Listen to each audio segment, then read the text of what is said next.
So good morning, everyone. I think we should maybe start. So, just before we start with a guided meditation, just bringing ourselves inward. So, it's a long guidance today, it's about 20 minutes long. So, that would be what we will be following. Just bringing ourselves inward.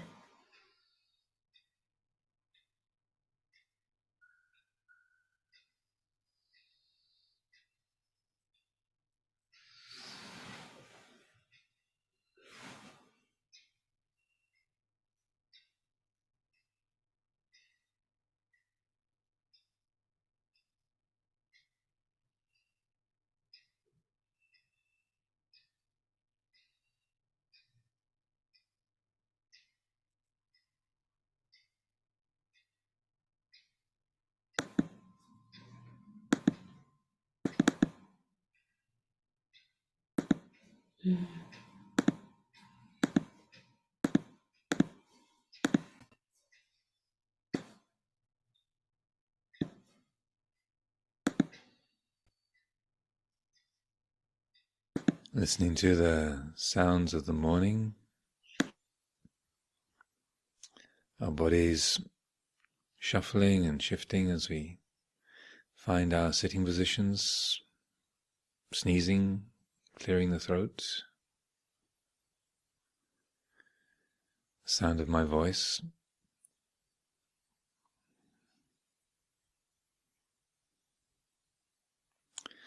We receive the sounds of the world here in this space of awareness. The world happens here in our minds. This is where we receive, where we know, where we experience the world. Hearing, seeing, smelling, tasting, touching.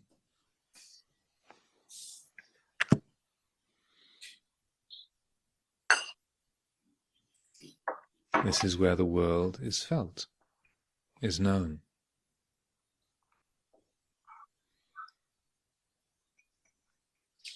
This might be particularly clear here in the environment of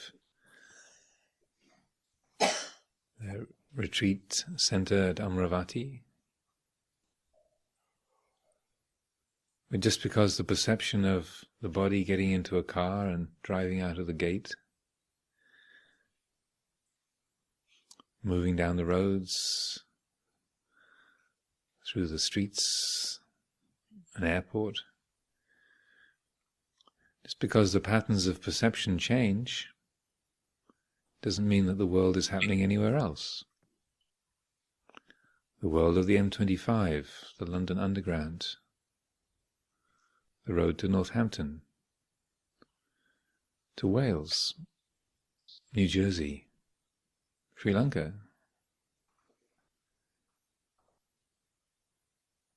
The shape of an aeroplane, the sounds of the crowd around us,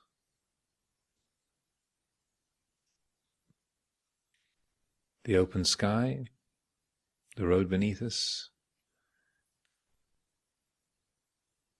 Where else does it happen? Where else is it known? Whether the body is sitting still or the body is perceived as moving through space, traveling along a road, across a sea, through a sky. Where else does it happen? Where else is it known? But this very mind, in this awareness. There's the flow. Sight, sound, smell, taste, touch, thought, feeling, memory, choice. Moods, like and dislike, approval, disapproval, happiness, unhappiness. Leave it alone now! That flow happens here, takes shape, does its thing within the space of this mind.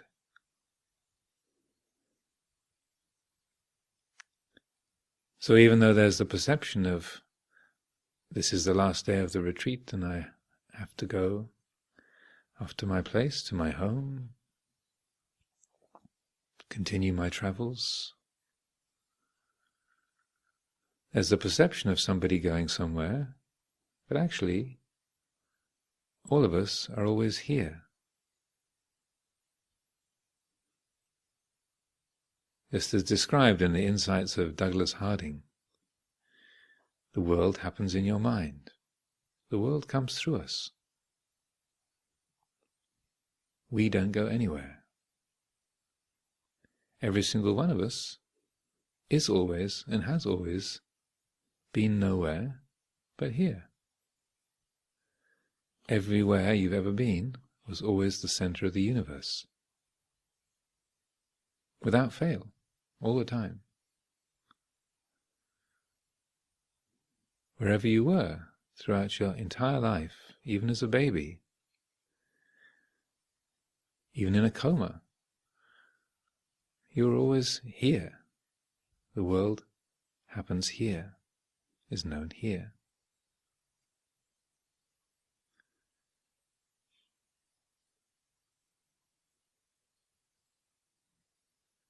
And when we perceive this way, when we shift the perspective in this way, and it's recognized, acknowledged that the world happens in this mind, then the heart taps into a profound, fundamental stillness, that stillness of being which is apart from, transcendent of the world of space, of time, of past and future. What Luang Por Chah called still flowing water. There's the flow of perceptions, the perceptions of like and dislike, coming and going, movement and inactivity. And there's the stillness. The water is perfectly still insofar as that awareness is always here. There's nowhere for it to go. On the level of awareness, location does not apply. Your mind cannot be said to be anywhere.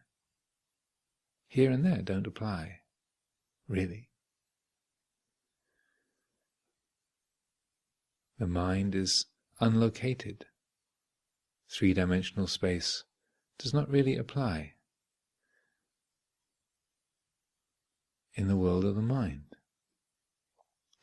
It only has meaning in terms of the sense world, of rupa. When we contemplate nama, the mental realm, place, location, does not really apply.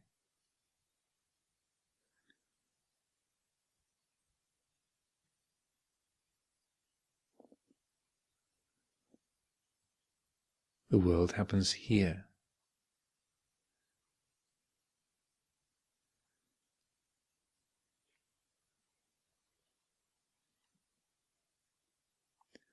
When we contemplate and reflect in this way, there's a profound oceanic quality of peacefulness, stillness. There's nowhere to go. You're always here.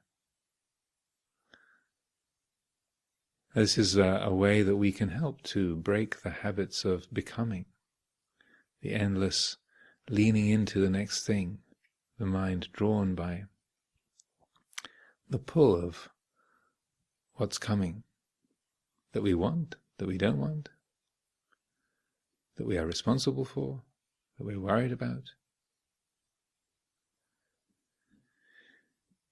To remember and to recollect this quality of timeless, unlocated presence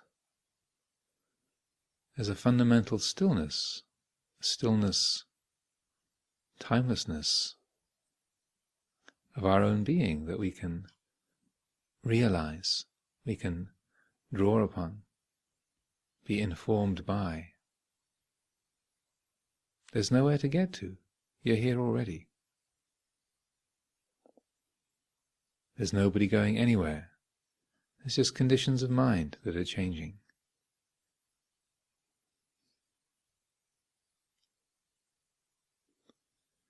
When we reflect in this way, then we can let the world flow through us. The world of Amaravati Retreat Center, packing up our things, tidying our living space. The world of saying goodbyes, climbing into vehicles, walking across the fields.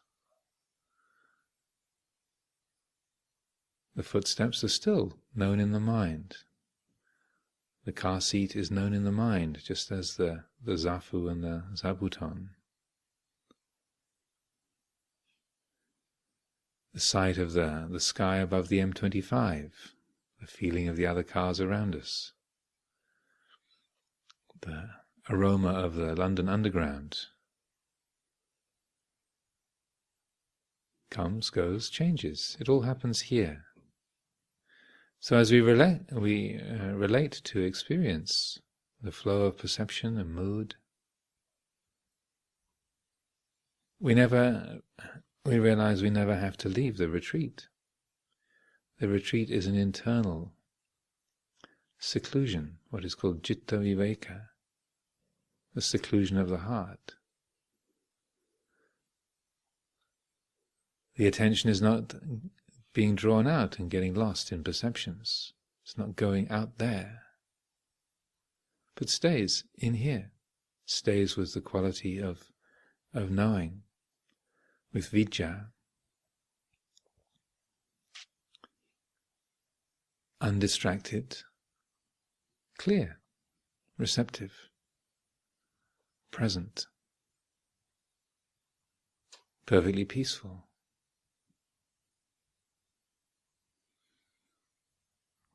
And the miraculous thing is that regardless of the complexity and vividness, demanding nature of perception, this is always the case.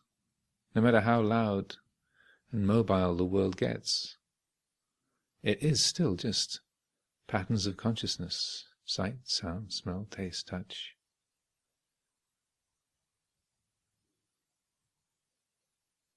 Coming and going, changing. Therefore, we always have the capacity to see it, to know it in that way. Even if we forget, that capacity is always here. It can't go anywhere else. Because that's the reality of things.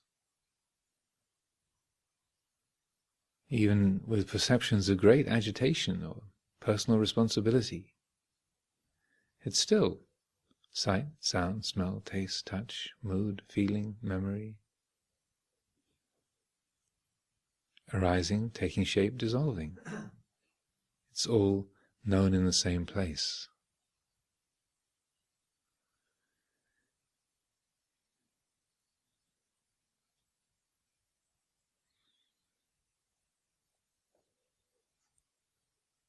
So if we're concerned about sustaining the practice, sustaining the mood and mode of the retreat, sustaining the vision of Dhamma after the formal ending of the retreat time, then this is the most accessible, practical way of keeping the retreat going.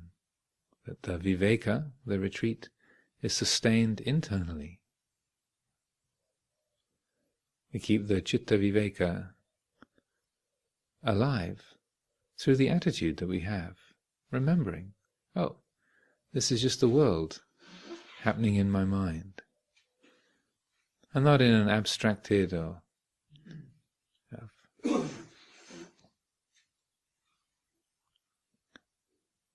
aversive way, coming from a place of rejection or fearfulness or vibhava tanha, but awakening to the natural separation that there is between the awareness, between the knowing, and the patterns of perception. And Po Chao would say it's like oil and water in a bottle together. When our lives are agitated and busy, the mind is caught up in identification with the body, identification with feeling, with perceptions, mental formations, identifying with consciousness, or the rupa-upadana kando, vedana-upadana kando. Then it's like the oil and the water are shaken up together. The bottle is agitated, and the oil and the water seem to be a single element. Seems to be me feeling, my body. I think, I taste, I see, I'm doing. I like, I dislike. But when we put the bottle down, then you don't have to do anything to make the water and the oil separate, because their natures are different. They separate out on their own. You don't have to do anything. Awareness, the quality of knowing, vijja, is naturally unentangled in the perceptions, thoughts, feelings, moods that are known. They separate out. You don't have to do anything to make it happen. There's a natural, intrinsic unentanglement. And if we just put the bottle down, then the knowing and the world, thoughts and feelings, perceptions, and gently and steadily separate out from each other. The stillness is known within which the world is happening. The space within which the world is perceived and received is apparent.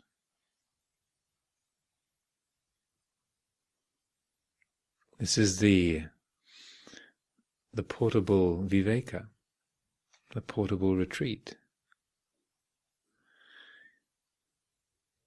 And one of the most helpful ways of recollecting, sustaining this, is to develop the inner listening to the inner sound, the continuous, silvery, subtle presence of the nada sound, which also is always here, this inner vibration, ever present. Whether we're here in the shrine room at Amravati, whether we're on the M25 or the underground, back in the open plan office, even next to the pneumatic drill, chainsaw, even in the midst of a family argument, it's still here. And we can listen, be reminded, oh yes, it's just the world. This is the sound of our dear world doing its thing.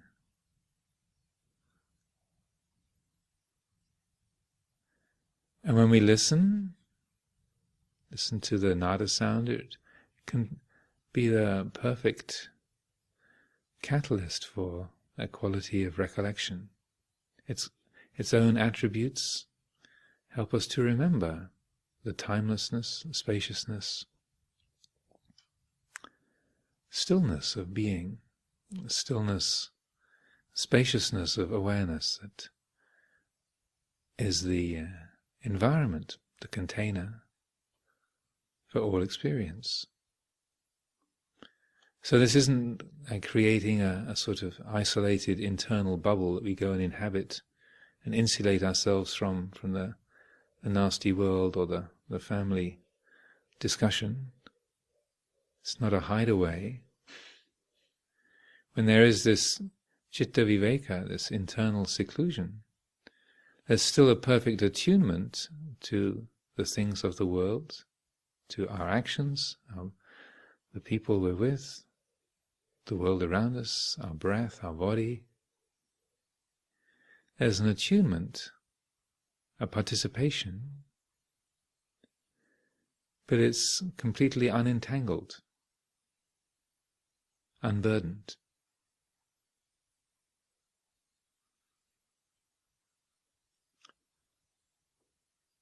The heart is fully with the world, attuned to the reality, the suchness of all things, but is simultaneously transcendent, unentangled, unidentified with all things.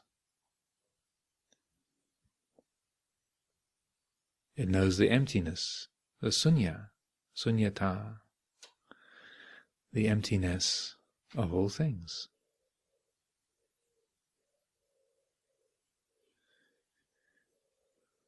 So there's a participating, an engagement that's sincere, genuine, natural, and a transcendence, an unentanglement, an easefulness. And even though these might seem to be contradictory, the mysterious truth is that the middle way, the mysterious middle, is the perfect blending and balancing of those qualities. Just as in the word that the Buddha used to refer to himself, Tathagata, means both thus come, completely here, and thus gone, completely transcendent. Completely here, present, attuned, attentive, completely gone, unattached, unentangled, transcendent.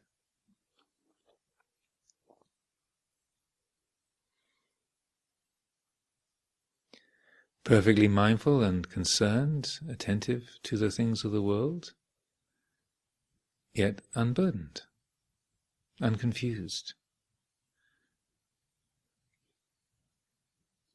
unlimited by the things of the world. This is the middle, the marvelous, mysterious middle way.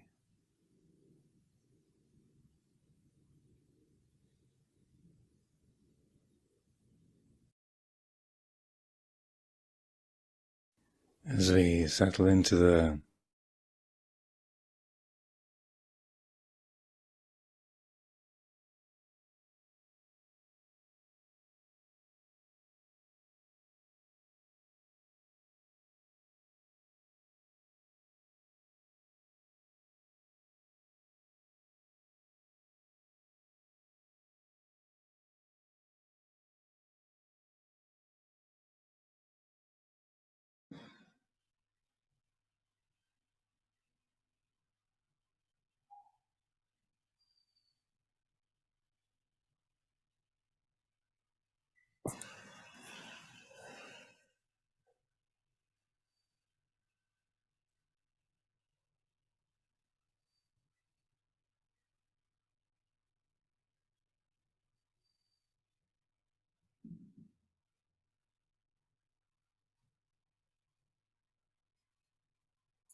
Yeah, any any sharing, anyone, any thought?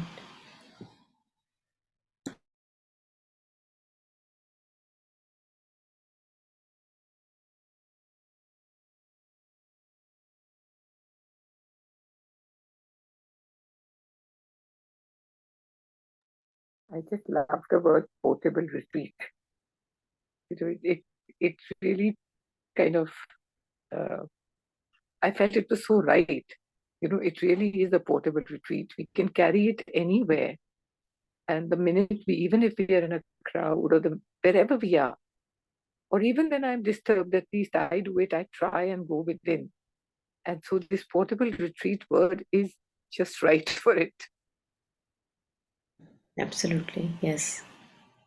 Yeah, I was going to say that we have our own personal cave that we carry everywhere, and just to tune in that space, just to know that we are anyway there.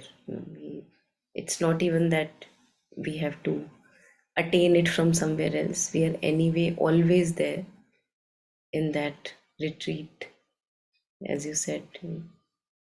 Just to realize that we have that with us all the time. I think many a times we are wanting a break from the life that we are in, maybe the noises that are around. And it's very interesting to observe that there we have gotten too mixed up, like you were sharing, that I have become identified with the thought, the feeling, the oil and water have become mixed up. And the moment you keep the bottle down, it begins to separate. And yeah.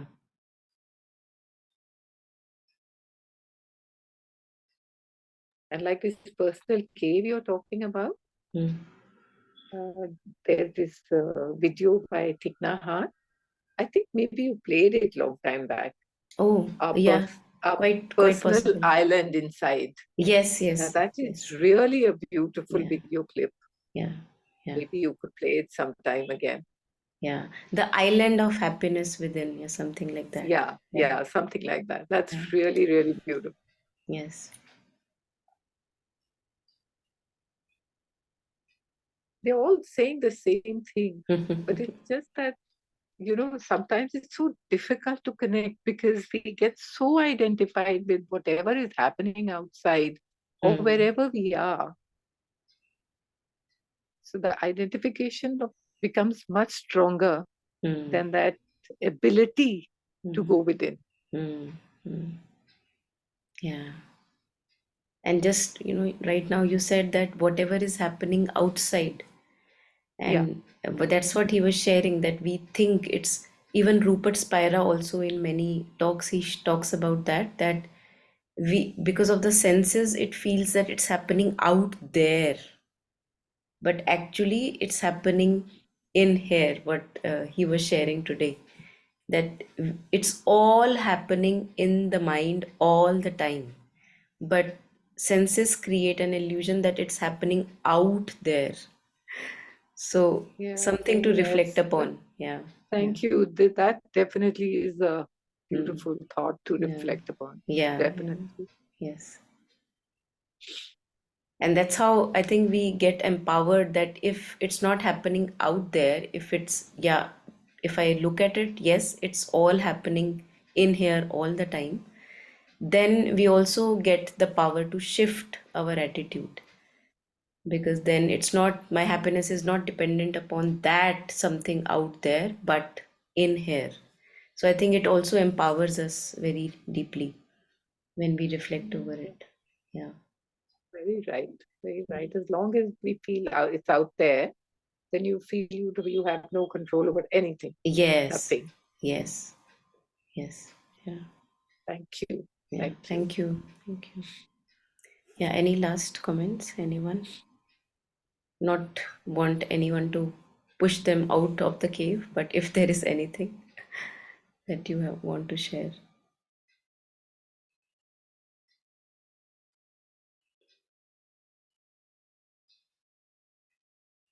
Okay. Have a good day, everyone, and happy practice. Thank you very Thank much, you. Monica. Thank you. Thank you. God bless Thank you. Bye. Thank you, Monica. Thank you. Bye bye.